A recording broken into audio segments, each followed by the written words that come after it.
नमस्कार साथियों, स्वागत है आपका हमारे YouTube चैनल पर। तो दोस्तों, पिछले कुछ सालों से चाइना बहुत ज्यादा गोल्ड की खरीदारी कर रहा है।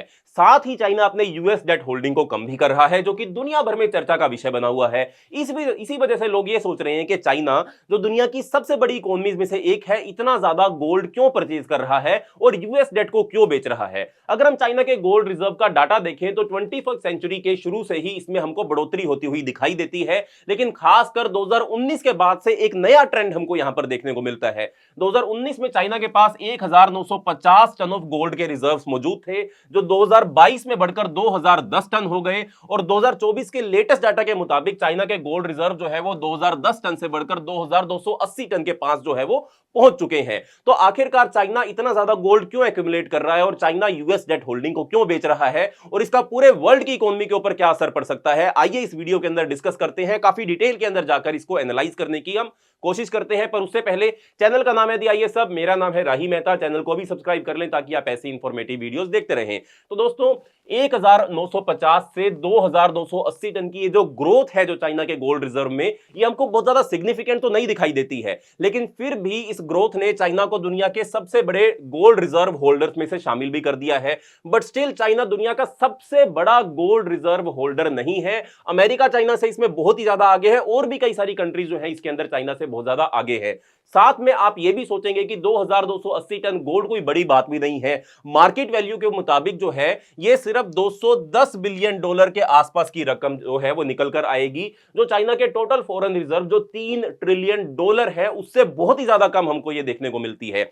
लेकिन ये मायने रखता है क्योंकि चाइना पिछले कुछ सालों में दुनिया का सबसे बड़ा गोल्ड खरीदने वाला देश बन चुका है। जैसे कि 2023 में चाइना दुनिया का सबसे बड़ा गोल्ड बायर था, जिसमें उसने 224 टन के आसपास गोल्ड खरीदा था। 2022 में चाइना दुनिया का दूसरा सबसे बड़ा गोल्ड बायर था और 2024 में चाइना दुनिया का चौथा सबसे बड़ा गोल्ड बायर है। बट पिछले कुछ सालों में जो लगातार ट्रेंड बन रहा है, जिसमें चाइना लगातार गोल्ड को एक्यूमुलेट करता जा रहा है, ये एक बहुत ही इंपॉर्टेंट चीज बन जाती है। बात यह नहीं है कि चाइना दुनिया का सबसे बड़ा गोल्ड होल्डर नहीं है, बल्कि यह है कि वो दुनिया के सबसे बड़े गोल्ड बायर्स में से एक है, सबसे बड़े बायर्स में से एक है। और जो चीज यहां और भी ज्यादा हैरान करने वाली है वो यह है कि चाइना के टोटल फॉरेन रिजर्व में गोल्ड का शेयर जो है आप देख सकते हैं लगातार तेजी से बढ़ रहा है। एक लंबे समय तक चाइना के टोटल रिजर्व के अंदर गोल्ड जो था वो ज्यादा बड़ा सिग्निफिकेंट अमाउंट नहीं था। बट आज के इस डाटा के अकॉर्डिंग, इस चार्ट के अकॉर्डिंग हमको देखने को मिलेगा कि चाइना अब अपने गोल्ड रिजर्व को बढ़ाने का काम जो है वो तेजी से कर रहा है। कोविड 19 पेंडेमिक से पहले चाइना के टोटल फॉरेन रिजर्व में गोल्ड का हिस्सा जो था वो मात्र 3% के आसपास था, जो अब बढ़कर 5.9% से ज्यादा हो गया है। साथ ही जैसे मैंने वीडियो की स्टार्टिंग में ही बताया था, चाइना जो पहले यूएस डेट का सबसे बड़ा होल्डर था, अब चाइना के जो यूएस डेट होल्डर है, जो ट्रेजरी, जो बॉन्ड चाइना एक्वायर करता है अमेरिका की, उसके अंदर भी लगातार कमी आती जा रही है। ऐसा लग रहा है जैसे चाइना अपने आप को यूएस फाइनेंशियल सिस्टम के कंट्रोल से दूर करने की कोशिश कर रहा है। इस प्रोसेस को चाइना के अंदर डी डॉलराइजेशन कहा जाता है, जिसमें चाइना अपनी ट्रेड, इन्वेस्टमेंट और फाइनेंशियल रिजर्व्स में यूएस डॉलर पर डिपेंड करना कम करना चाहता है। लेकिन हमने देखा कि चाइना का यूएस ट्रेजरी होल्डिंग कम हो रहा है और गोल्ड परचेजेस का ट्रेंड जो है वो बन चुका है। पर अभी तक हमने ये डिस्कस नहीं किया कि ये इतना ज्यादा इंपॉर्टेंट क्यों हो जाता है। देखिए, ये सिर्फ चाइना के लिए ही नहीं बल्कि पूरी दुनिया के लिए मायने रखता है। चाइना के गोल्ड खरीदने का दुनिया पर इंपैक्ट इसलिए इंपॉर्टेंट है क्योंकि जब चाइना इतनी तेजी से गोल्ड खरीदता है तो ये ग्लोबल गोल्ड प्राइसेस को इन्फ्लुएंस कर सकता है। जैसे ही China large scale gold purchases announce करता है तो ये प्राइसेस को सपोर्ट देता है और मार्केट में इसके चलते स्टेबिलिटी भी आती है, पर मार्केट में गोल्ड का प्राइस बढ़ता भी है। लेकिन अगर चाइना अचानक अपनी गोल्ड खरीदारी को रोक दे तो शॉर्ट टर्म में गोल्ड के प्राइसेस में बहुत ज्यादा उथल पुथल जो है वो मच सकती है। कई एनालिस्ट और एक्सपर्ट्स का मानना है कि अगर चाइना ऐसे ही गोल्ड एक्यूमुलेट करता रहा और दूसरे इमर्जिंग इकोनॉमीज या मार्केट भी यही ट्रेंड फॉलो करते रहे तो गोल्ड प्राइसेस लॉन्ग टर्म में और भी ज्यादा आगे बढ़ सकती हैं। और वैसे भी लगातार गोल्ड के जो प्राइसेस हैं वो बढ़ते ही जा रहे हैं, कम होने का तो नाम ही नहीं ले रहे हैं। इसी वजह से अगर आप ये चार्ट देखो तो आपको इसको चार्ट को देखकर समझ में आएगा, तो गोल्ड के प्राइसेस जो है वो बहुत ज्यादा लगातार इंक्रीज इनके अंदर हमको दिखाई देता है, जो मेनली चाइना और दूसरे इमर्जिंग मार्केट्स की गोल्ड की खरीदारी के कारण हो रहा है। जेपी मॉर्गन और पिमको जैसे बड़े बड़े फाइनेंशियल इंस्टीट्यूशंस का कहना है कि अगर ये ट्रेंड चलता रहा तो आने वाले सालों में जो गोल्ड के प्राइसेस हैं वो $3000 पर आउंस को भी छू सकते हैं। एक और बड़ा रीजन जो इस ट्रेंड को इंपॉर्टेंट बनाता है वो ये है कि चाइना और दूसरे इमर्जिंग मार्केट्स का यूएस डॉलर से डाइवर्सिफाई करना। जब चाइना अपनी गोल्ड रिजर्व बढ़ाता है तब वो यूएस डॉलर वाली एसेट जैसे कि यूएस ट्रेजरीज पर अपनी डिपेंडेंसी को कम करता है। इसका इंपैक्ट यूएस पर भी पड़ता है। अगर चाइना और दूसरे देश यूएस डेट खरीदना कम कर देते हैं तो यूएस गवर्नमेंट के लिए उधार लेना महंगा हो सकता है। अगर और भी देश चाइना का ये मॉडल फॉलो करते हैं तो ग्लोबल फाइनेंसिस में यूएस डॉलर का डोमिनेंस धीरे धीरे कम हो सकता है। इससे मार्केट में और भी ज्यादा वोलेटिलिटी आ सकती है, क्योंकि इन्वेस्टर को एक नए फाइनेंशियल सिस्टम के लिए एडजस्ट करना पड़ेगा जिसमें डॉलर अकेला ग्लोबल रिजर्व करेंसी नहीं होगा। लेकिन ऐसा तुरंत नहीं हो जाएगा, शायद अगले कुछ सालों में, अगले कुछ दशकों में ये हो सकता है, पर ये एक ट्रेंड है जो ध्यान देने लायक है। यह दिखाता है कि चाइना अपनी फॉरेन रिजर्व्स को डाइवर्सिफाई करने में सीरियस है और यूएस ट्रेजरी पर डिपेंड रहने का रिस्क जो है वो चाइना नहीं लेना चाहता है। अगर हम इस ट्रेंड को अच्छे से समझे तो चलिए 2019 और 2025 के इंटरनेशनल रिजर्व्स को कंपैरिजन जो है वो हम देख लेते हैं। पहले ग्राफ में आप यहां देख सकते हो कि जो चाइना है 2019 में चाइना के ऑफिशियल रिजर्व एसेट्स देखे जा सकते हैं। यहां आप नोटिस करेंगे कि इनका एक बड़ा हिस्सा जो है वो फॉरेन करेंसी रिजर्व्स या सिक्योरिटीज का है, जो मेनली यूएस डॉलर वाली एसेट्स में है, जिसमें यूएस ट्रेजरीज भी शामिल हैं। ट्रेजरीज और दूसरे फॉरेन बॉन्ड्स का भी एक बड़ा हिस्सा यहां पर हमको देखने को मिलेगा। 2019 में गोल्ड रिजर्व्स का सिर्फ एक छोटा पार्ट था जो सिर्फ 95.4 बिलियन डॉलर्स के आसपास का था। लेकिन अगर हम 2025 की बात करें, 2025 के डाटा के अकॉर्डिंग चाइना की फॉरेन करेंसी रिजर्व 3.2 ट्रिलियन पर कांस्टेंट रही है, लेकिन गोल्ड रिजर्व तेजी से बढ़ रहे हैं और 200 बिलियन डॉलर से भी ज्यादा के गोल्ड रिजर्व जो है वो हो चुके हैं। ये 116.5% का बड़ा इंक्रीज है। मतलब फॉरेन करेंसी रिजर्व तो ज्यादा नहीं बढ़ी, पर गोल्ड रिजर्व में जबरदस्त जंप आया है। एक और इंटरेस्टिंग बात यह है कि जो हमने अभी तक ये देखा कि वो ऑफिशियल नंबर्स हैं, लेकिन कुछ रिपोर्ट्स ये कहती हैं कि चाइना छुपके और भी ज्यादा गोल्ड खरीदने का काम कर रहा है। हां, कुछ एनालिस्ट का मानना है कि चाइना की एक्चुअल गोल्ड रिजर्व जो है, जो दिखाई दे रही है, उससे काफी ज्यादा हो सकती है। ऐसा माना जा रहा है कि चाइना अपने स्टेट ओन्ड बैंक्स और दूसरे सीक्रेट चैनल्स के थ्रू गोल्ड को एक्यूमुलेट करने का काम कर रहा है, ताकि मार्केट में डिस्टर्बेंस ना हो और लोग पैनिक ना करें। लेकिन क्योंकि ये अभी तक एक डिबेट का टॉपिक है और कुछ लोग इन रिपोर्ट्स की ऑथेंटिसिटी पर सवाल भी उठाते हैं, इसलिए मैं सिर्फ ऑफिशियल रिपोर्ट्स पर ही फोकस करूंगा। अब बात करते हैं चाइना पर इसका इंपैक्ट क्या होगा। क्या ये गोल्ड रिजर्व चाइना की इकोनॉमी के लिए फायदेमंद रहेंगी? तो जवाब है जी हां, ये जरूर रहेंगी। चाइना का गोल्ड एग्रेसिवली खरीदने का सबसे बड़ा रीजन यह है कि वो यूएस डॉलर और वेस्टर्न फाइनेंशियल सिस्टम पर अपनी डिपेंडेंसी कम करना चाहता है। जियोपॉलिटिकल टेंशन बढ़ने की वजह से ये रिस्क जो है वो यूएस अपनी फाइनेंशियल पावर का यूज करता है। जैसे ही जियोपॉलिटिकल टेंशन बढ़ती है, अमेरिका आप जानते हो कि हमेशा अपनी इकोनॉमिक पावर का इस्तेमाल करता है चाइना पर या किसी भी कंट्री पर वो इकोनॉमिक सैंक्शंस लगाकर प्रेशर डाल सकता है। रशिया पर लगी सैंक्शंस का इंपैक्ट देखकर कई कंट्रीज ने यह सोचना शुरू कर दिया कि उन्हें डॉलर बेस्ड एसेट्स पर इतना ज्यादा निर्भर नहीं रहना चाहिए। जैसे हमने पहले डिस्कस किया था, चाइना के पास 3 ट्रिलियन डॉलर से ज्यादा के फॉरेन एक्सचेंज रिजर्व्स मौजूद है, जो ट्रेडिशनली यूएस ट्रेजरीज और डॉलर बेस्ड एसेट्स में इन्वेस्ट किए गए थे। लेकिन इस स्ट्रेटजी के अपने खुद के रिस्क भी हैं और सबसे बड़ा रिस्क है यूएस का सैंक्शन। चाइना अपनी रिजर्व्स को डाइवर्सिफाई करके और डॉलर पर अपनी डिपेंडेंसी कम करके अपनी इकोनॉमी को आने वाले फाइनेंशियल और इकोनॉमिक डिसरप्शन से बचाने की कोशिश कर रहा है। यह सिर्फ आज के लिए ही नहीं बल्कि फ्यूचर में भी चाइना के लिए एक प्रोटेक्टिव स्टेप हो जाएगा। इसके अलावा चाइना के लिए और भी अच्छे रीजंस हैं ज्यादा गोल्ड रिजर्व्स लेने के। जब हम चाइना के कंपैरिजन यूएस, जर्मनी या फ्रांस जैसे डेवलप्ड इकोनॉमी से करते हैं तो देखते हैं कि इन कंट्रीज के टोटल रिजर्व्स का एक बड़ा हिस्सा जो है वो गोल्ड में आता है। आप पीछे ग्राफ देख भी सकते हैं।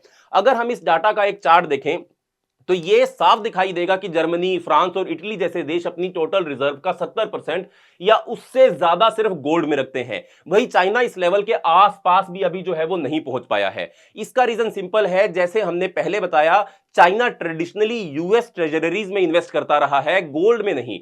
लेकिन अगर चाइना यूएस ट्रेजरी के बदले ज्यादा गोल्ड रखता तो उसके रिजर्व्स एक ज्यादा स्टेबल और टेंजिबल एसेट पर शिफ्ट हो जाते हैं।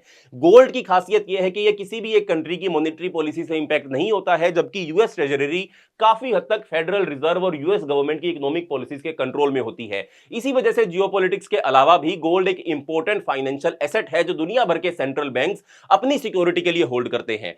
चाइना का गोल्ड एग्रेसिवली खरीदना एक मल्टी लेयर्ड स्ट्रेटजी है। इसमें इकोनॉमिक बेनिफिट भी है, जियोपॉलिटिकल टेंशन का भी ध्यान रखा गया है और लॉन्ग टर्म नेशनल सिक्योरिटी का भी प्लान है। अगर हम इंडिया और चाइना के गोल्ड रिजर्व का कंपैरिजन करें तो दोनों देशों ने पिछले कुछ सालों में अपने गोल्ड रिजर्व्स को, गोल्ड होल्डिंग्स को सिग्निफिकेंट आगे बढ़ाने का काम किया है। इंडिया के गोल्ड रिजर्व्स अगर हम बात करें तो रिजर्व बैंक ऑफ इंडिया ने कोविड-19 पेंडेमिक के बाद से अपनी गोल्ड होल्डिंग में काफी ज्यादा इजाफा करने का काम किया।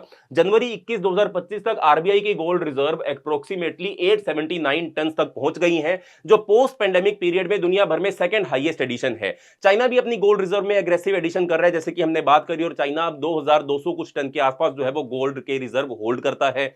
इंडिया और चाइना का अगर कंपैरिजन करें तो दोनों देश अपनी गोल्ड रिजर्व बढ़ाने पर फोकस कर रहे हैं, लेकिन चाइना की ऑफिशियल गोल्ड होल्डिंग्स अभी तक इंडिया से ज्यादा हैं। ये दोनों देश अपनी फॉरेन एक्सचेंज रिजर्व डाइवर्सिफाई करना और यूएस पर डॉलर पर डिपेंडेंसी को कम करने के लिए गोल्ड होल्डिंग्स को बढ़ा रही हैं।